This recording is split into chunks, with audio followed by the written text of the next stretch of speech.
Captain Iyayi, good morning. Can you hear me? Yeah, very good morning. I can hear you. All right. We'll join you shortly. We are testing the lines to ensure you can hear us and we can see and hear you. Oh, yes, I can get to see you. I can hear you. Good morning, Captain.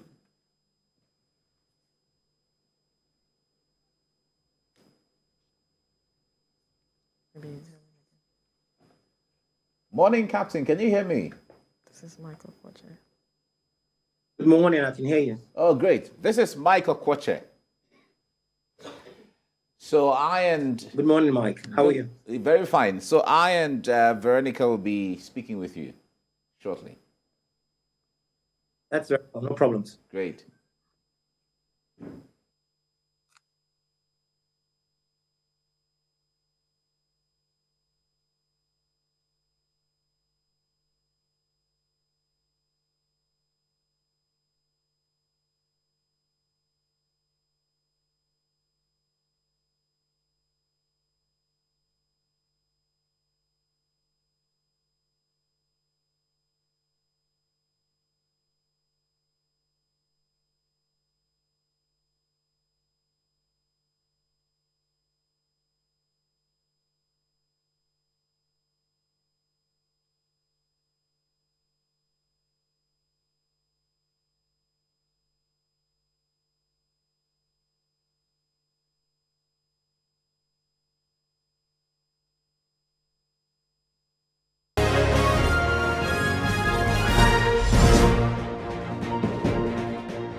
Thank you for staying with us. It is 11 days to the end of the year 2022, and whether or not the national carrier Nigeria Air will begin operations remains unknown after disagreements ensued between the federal government and domestic airlines, with the latter complaining of undue privileges given to the new airline. The matter was taken to court. A federal high court in Lagos then suspended the establishment of the airline and adjourned the case till next year. But the Minister of Aviation, Hadi Sirika, said no court could stop the date of commencement of the national carrier. This will be the second time in the year that a deadline issued by government for commencement of operations of Nigeria Air will elapse, with nothing to show for it. In April, Nigeria Air was supposed to begin operations but could not, despite the billions of naira invested into the project. Joining us now via Zoom from London is aviation consultant and former MD of NAMA, Captain Roland Iyayi. Good morning. Compliments of the season. Good morning. Thank you for having me. Right. Now, before we delve into the matters around this, there are controversies, arguments, debate about should Nigeria have a national carrier or not. Those against it are saying that it is even gone out of fashion. That is why you see some countries, sell off to private agencies or persons to handle matters of carriers in their countries. For you, I wonder what side of the divide you belong to. Should Nigeria have a national carrier? Thank you very much. My view is that Nigeria does not necessarily need a national carrier at this point in time. The fact of the matter is, aviation, even in America where it started, you do not have any national carrier. All the carriers in America are flag carriers.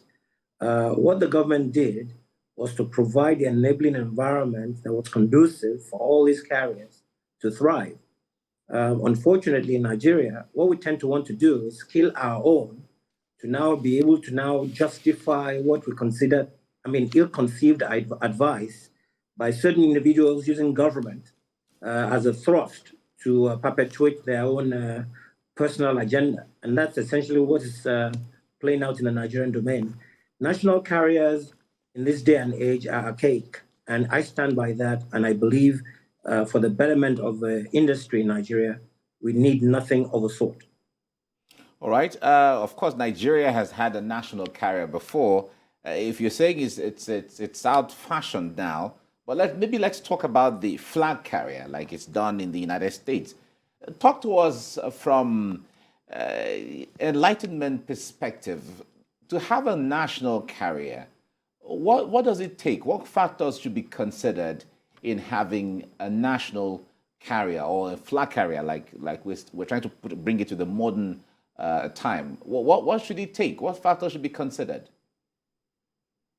Okay, well, first of all, when you look at aviation law, there are very clear distinctions between what you call a national carrier and a flag carrier. But in any case, the most important factor is the ownership of the airline. For an airline to be a flag carrier or national carrier, it must be substantially owned and controlled by the state of registry. Take, for instance, if you're going to have a Nigeria Air that is going to be a national carrier, it must be substantially owned by the government and people of Nigeria.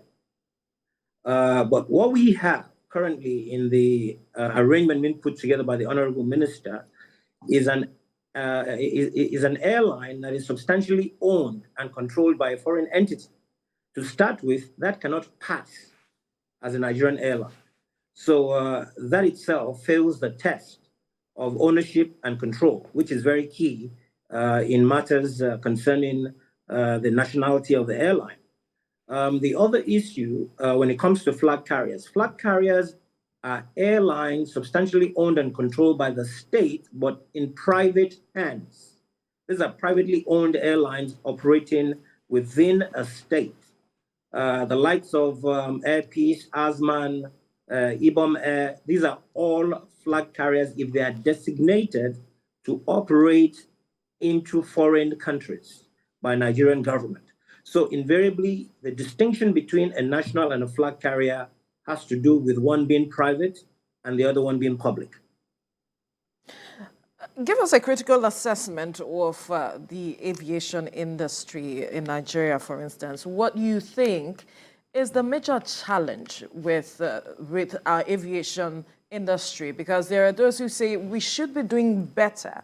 When you look at the population in Nigeria, our positioning in Africa, we shouldn't be where we are as it is, but we are not moving to where we are expected to go. What really do you think is at the root of where we find ourselves?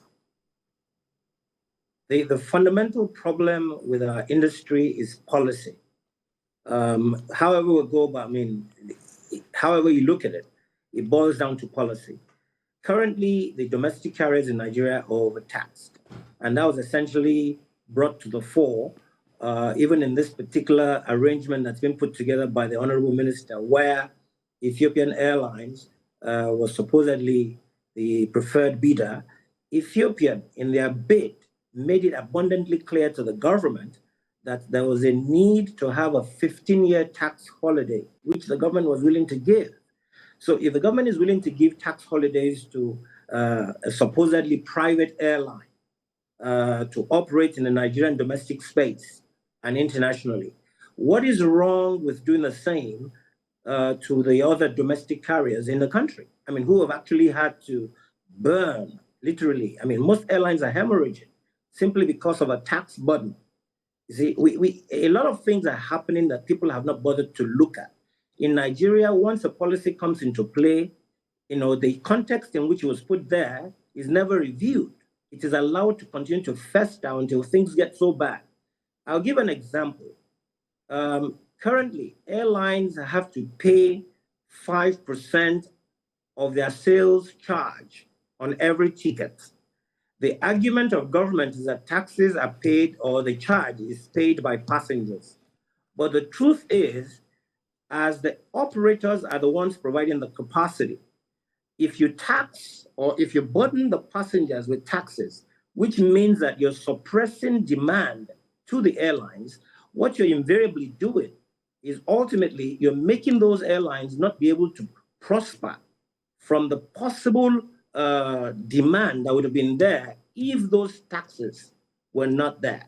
So to a large extent, that policy itself is something that should have been reviewed a long time ago. When it was introduced, and this was over 4 decades ago, that was when Dr. Demuria was in what used to be the FCAA, that's the Federal Civil Aviation Authority. which at the time had NAMA, FAN, NCAA all under one roof.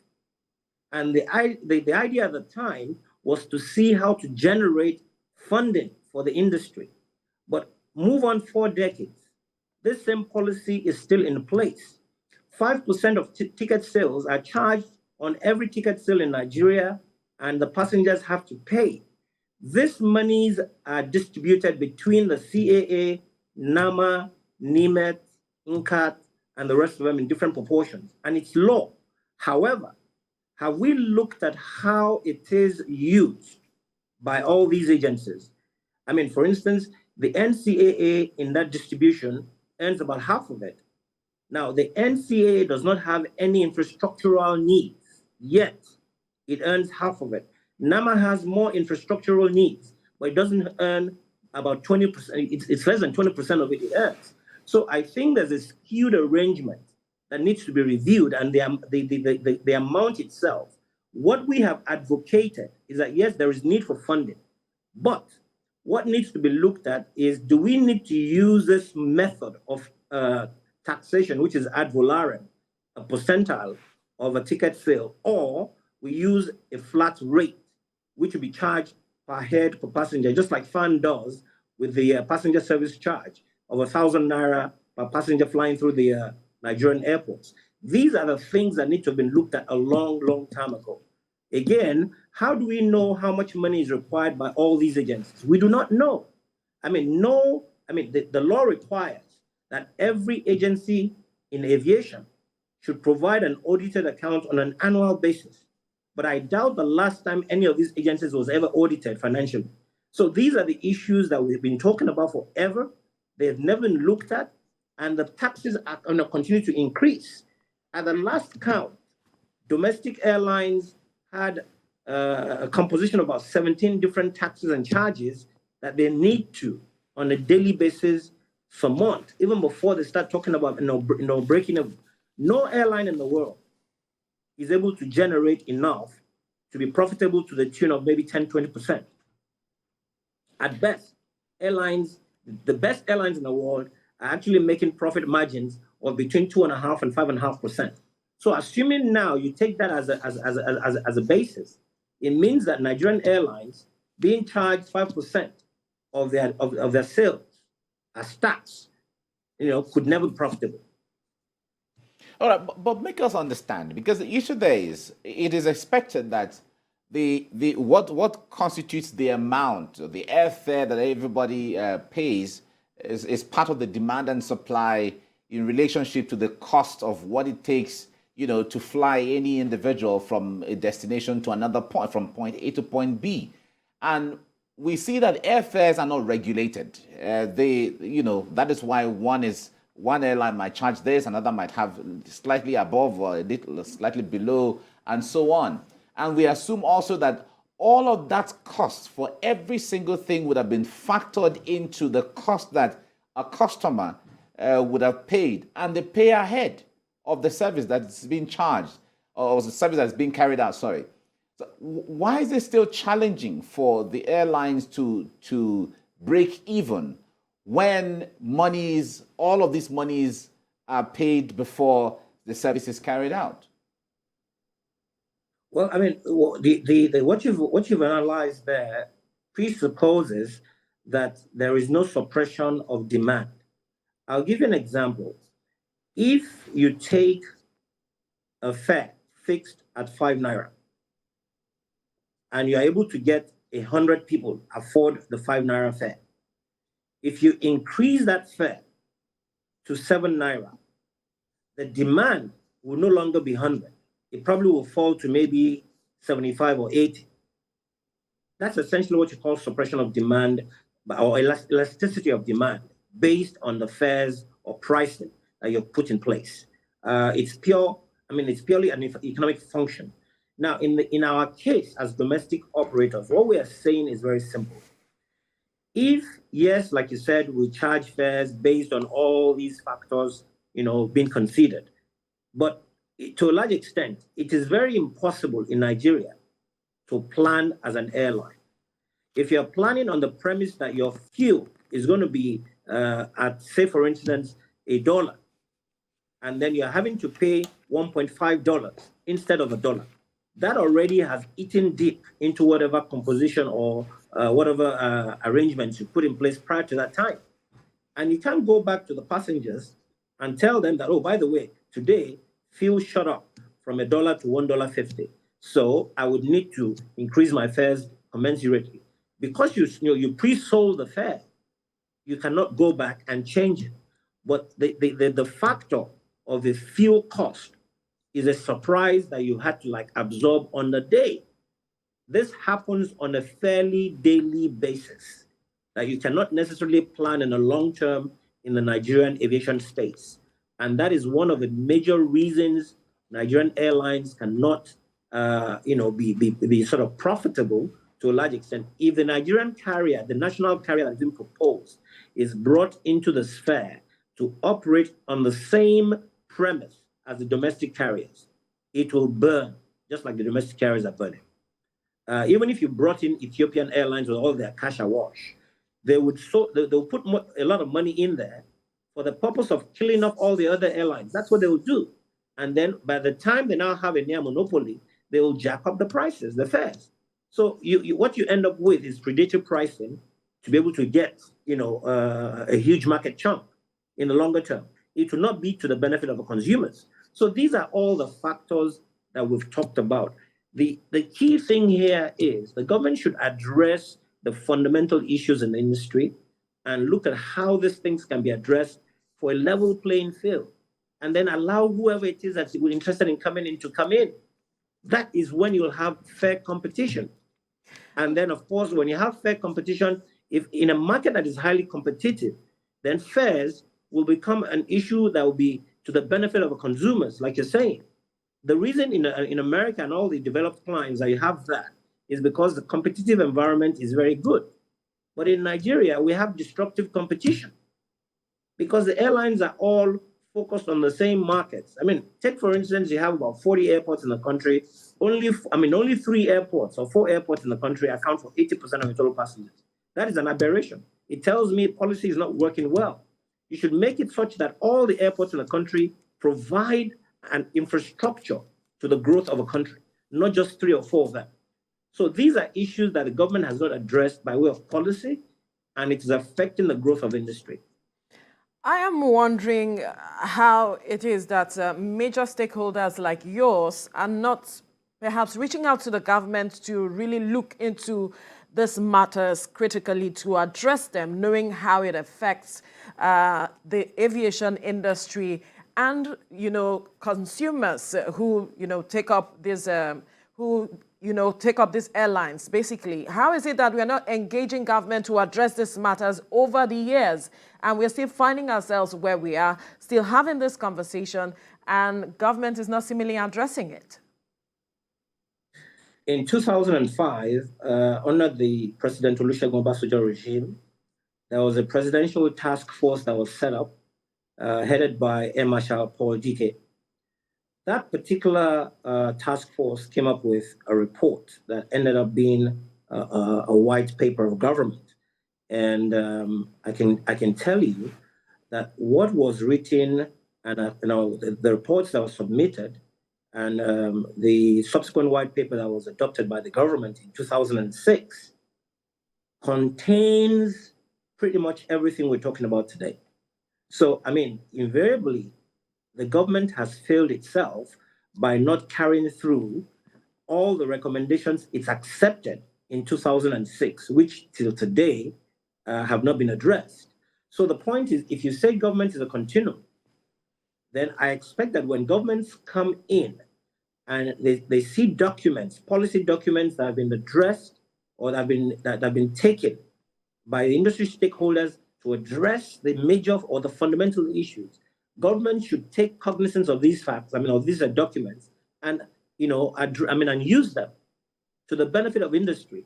The industry, when we talk about these issues, we sound like a broken record because we've talked about the same thing since 2005, as far as I can see. So if government took that time to look at the policy issues, address them, as has been, I mean, sort of, looked at by the industry stakeholders over time, we will not be where we are today. But what you have had over the years is that various ministers will come along. They have their own agenda. The agenda doesn't necessarily have to tie into the prosperity of the industry. Most times it is all about themselves. So when you have people coming into the industry with personal interest, not the national interest, then we will continue to be where we are today, even worse. So I think it is important for any government to take cognizance of the fundamental issues in the industry, look at it from the perspective of how it will benefit the national agenda, not a personal agenda. What we've had over the years is everybody coming along and doing what they want, not necessarily what the industry needs. So it is important to address the needs of industry, vis-a-vis what will make the country move forward, and the industry particularly, for the benefit of other sectors in the industry. I mean, talk about extractive industries, talk about tourism, hospitality. These are all sectors that are, very, very closely tied to aviation. And I mean, look at Nigeria today. We have a lot of tourist sites. How many people can go there? I mean, let's even leave the issue of security. Talk about access. I mean, extractive industry, there's gold everywhere. I mean, how are we moving that? I mean, a lot of all these issues are things that the government should have come up with a holistic blueprint to see that you have a framework where aviation is used as a thrust to develop other major sectors of the economy to grow the economy of a nation. Aviation is not a standalone. Aviation is a catalyst to grow the sectors of the economy that can make other things happen. I mean, when you do aviation well, the induced direct and indirect employment that aviation generates is substantial. In Nigeria today, aviation is only contributing about 0.4% of the GDP. We should be talking about 20% of the GDP. So we have a fundamental issue here with policy that has not been addressed. Therefore, we cannot expect to get derived from this industry the benefits that ordinarily should have accrued given the numbers we have in the industry, in the country. Our population is over 200 million. 200 million people, we should be talking about minimum 50 million traveling by air.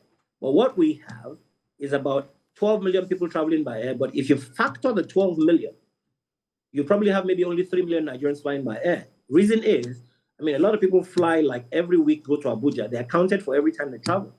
So if you factor the number of people actually traveling in the system, we're barely 3 million. So we should be talking about 50 million, before we can actually get something that is useful, not just for the airlines, but for the country. So it is important to address the policy issues. And you cannot just bring anybody to say, look at these policies for us. We need people who understand the consequences of the actions they're taking or the inactions, so that ultimately the industry will thrive. And beyond that, the economy would grow. Nigeria should be the foremost economy on the continent, but we're not. So it's important to address those factors for us to see the benefits in the longer term. Okay. Now, we understand that aviation is a global venture, as it is. And there was a report sometime that a foreign airline or some foreign airlines were going to be given license to fly domestic within destinations within the country. And many stakeholders frowned at it. Make us understand how that is not beneficial to us, or how is that detrimental to Nigeria as an economy? Well, like you said, aviation is global, and aviation is controlled by the International Civil Aviation Organization, which is a UN organ of government, and we have what you call the ICAO annexes, right? There's an article which every country that is signatory to the convention, the ICAO Convention of 1944, would uphold, and that is Article 7. Article 7 of the ICAO Convention talks about cabotage, and it talks about the fact that no country signatory to the convention shall allow any other foreign country to come into its domestic market, which will be cabotage. That is essentially why you cannot allow the likes of British Airways to come and be flying domestic for you. It's against the convention, and we're signatory to that convention, and it's essentially the enabling framework for aviation globally. So if you're saying that is what you want to do, then you'll be at variance with the Article 7 of the convention. I know at some point some distinguished senator had mentioned the fact that domestic airlines are not doing very well. They'll bring in some foreign airlines, license them and all that. It's, I mean, absolute, hogwash. You really can't do that because there's a provision that is, in the convention that is, clearly against that. But what you need to do when you say the domestic airlines are not doing very well, what is it that is making them not do very well? Those are the root causes. Those are the things you need to address, not the consequences of their poor performance. Right. We are counting down to the 2023 elections where a new government will take over affairs of the country. And I'm wondering how you would want them to address this matter of the aviation industry, especially the policies, because you are saying that there are implications if we continue on this path. Well, I mean, for any government coming in, really, I mean, I think the important thing to do, which invariably is a wise thing to do, is to put together a team from every sector and let them come up with a blueprint, because absolutely, I don't see any of the political parties at this point coming up with a manifesto that actually has addressed, the sector holistically. I think it is important for any government coming in to put together eggheads in the sector, let them come up with a blueprint or maybe a wish list. And then within the context of what is feasible or practicable, the government can now address what it considers to be fundamental to being able to drive its objective of national development. But it is very important that whichever government is coming in must take time to look at how aviation can be used to grow the national economy. If aviation was done well in Nigeria, everybody in Nigeria should be able to have access to air travel. And if you do air travel well, your road infrastructure will survive and will last much longer than it does. So a lot of all the issues we have, the pressure on the roads, the rails, and all the rest of it, is a factor to show that something is not right about a major infrastructure access, which Nigeria spent so much money on during the Gowon era. We built a lot of airports. Most of all these airports are totally docile, doing absolutely nothing. Right. So what is wrong with having small airlines doing air taxis, shuttles, connecting all these different airports and moving people and goods and services all through the entire system? Why do we have to rely on maybe 4 or 5 major airports as the key airports to operate in and out, which is why we have that problem? So that for me should be one of the major considerations of any government coming in. See, how do we make these things change so that we can make sure the national objective of growth and development is achieved? We have to leave the conversation here now, but we must thank you, aviation consultant and former MD of NAMA, Captain Roland Iyayi, for your time on the program. Thank you very much for having me.